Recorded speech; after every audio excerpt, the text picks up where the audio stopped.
तारू शौक धनी हमारा प दिल बाटे बस हमार सुन तारा प कौन ठीक बता एने उन्हें घूमत रहत रह काहे तारू शौक धनी हमारा प दिल बाटे बस हमार सुन तारा प होखते सबेर राजा घरे चली आवेला होखते सबेर राजा घरे चली आवेला रात भर कहवा नचनिया नचावेला बोलो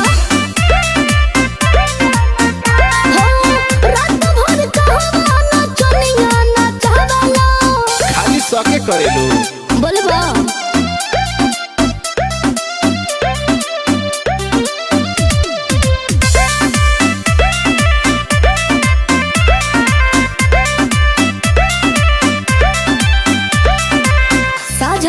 कहल जाला ए राजा घर से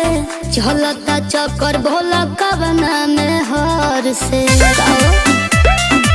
बोलबा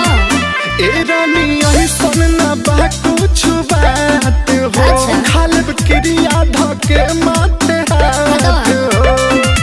सच बात हमसे न कोनो बतावेला सच बात हमसे न कोनो बतावेला रात भर कहवा नचनिया नचावेला हाँ, रात भर कहवा नचनिया नचावेला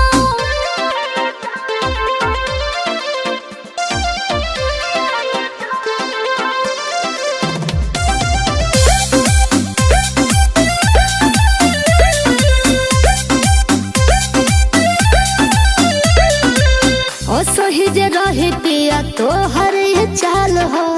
देख ली हो घर में मचाई देव बावल हो अरे खावन खाए देबू कि ना खाए देबू छोड़ब ना हो राइटर रविंदर पकड़ा बिसाब